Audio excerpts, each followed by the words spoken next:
비상계엄에서 비롯된 정치적 불확실성 때문에 사업이나 투자하시는 분들이 지금 국내 요인에만 비교적 집중하는 모습을 보이고 계신데요.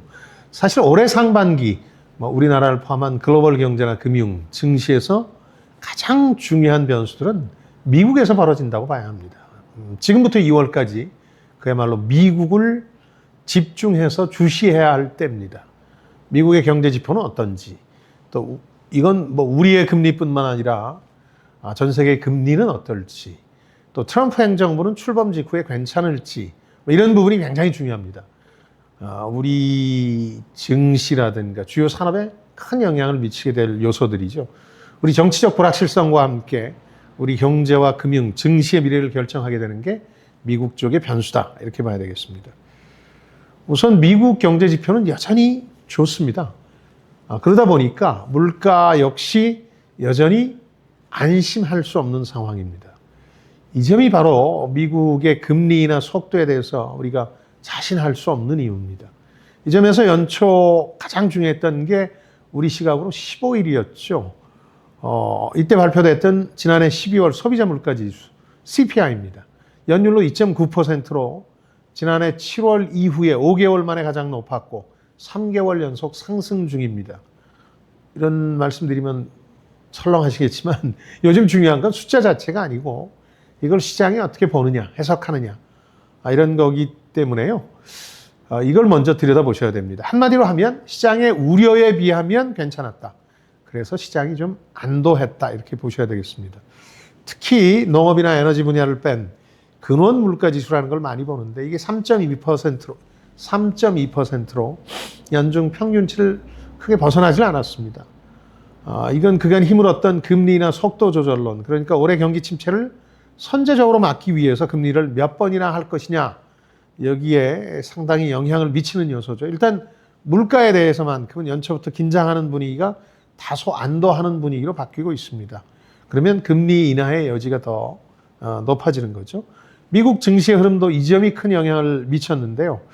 앞으로도 이 물가지수, 또 금리 인하 혹은 금리 인하 전망을 주시해야 할 때입니다. 이제 남은 건 우리 시각으로 21일로 다가온 트럼프 취임 변수입니다. 한마디로 하면 트럼프가 그간 공언해온 대로 취임 즉시 충격적인 정책들을 동원할 거냐, 이게 상당히 중요합니다. 트럼프 일기 당시 트럼프가 30% 국정수행 지지율로 정부를 출범시켰죠. 취임 1년 동안 언론과 여론이 살갑게 지내는 허니문 기간인 걸 감안하면 역대 최저 지지율을 기록했습니다. 이 때문에 자신의 공약을 제대로 실행하지 못했다, 이렇게 트럼프는 믿는 눈치거든요. 그러니까 취임과 동시에 입법이 필요 없는 정책에 대해서 행정명령 폭탄을 터뜨릴 것이다, 이런 전망이 나오는 거죠. 이게 의회 통과하기가 복잡하니까 그냥 쏟아낼 거다.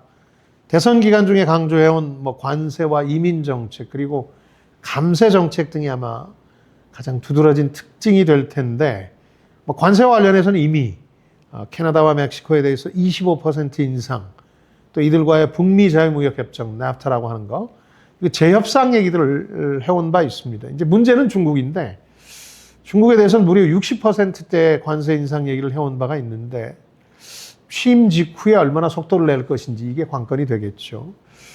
또 미국 내 불법 체류자 처리 문제도 있고, 또 국경 장벽에 대한 문제도 취임 직후에 터져나올 가능성이 높습니다.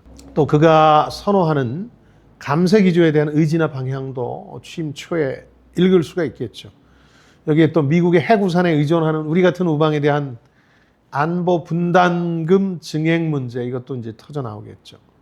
심지어 너무 터무니없어서 이게 진심인지 여부조차 불투명한 이슈들도 진전이 있을 겁니다. 그린란드, 여기는 덴마크령 자치령인데요.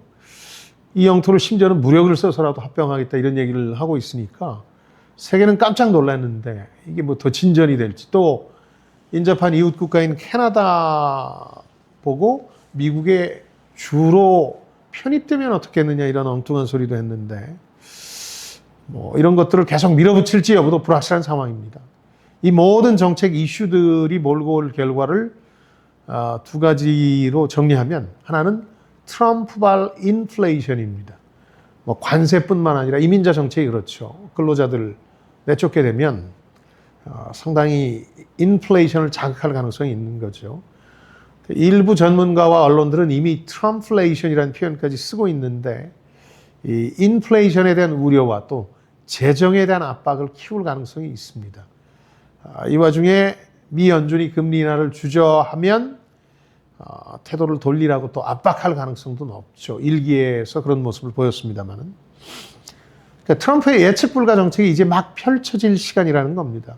이건 뭐 트럼프 리스크라는 이름으로 어느 정도 예견되던 거긴 합니다. 반면에 임기 마지막까지 반도체 규제를 강화하는 바이든 행정부도 반도체 산업에 큰 영향을 미치고 마무리 지을 예정이죠. 우리를 포함한 20개 동맹국을 제외한 국가에 인공지능 AI 관련한 반도체 공급을 수량 제한하겠다. 이런 신규 수출 통제 정책을 지난 13일에 미국의 상무부가 발표했습니다. 이 때문에 엔비디아와 또 여기에 반도체를 공급하는 기업들 주가가 출렁거렸는데 사실 이건 트럼프 취임 후에 나올 행정명령 폭탄에 비하면 큰 파도와 잔 물결만큼의 차이일 겁니다. 그만큼 트럼프 리스크가 예측 불가고 크다는 의미입니다. 2월까지 미국을 정말 자세히 들여다보셔야 할 이유가 바로 여기에 있습니다. 지금까지 김방희였습니다. 저는 여러분들의 성공을 응원합니다. 고맙습니다.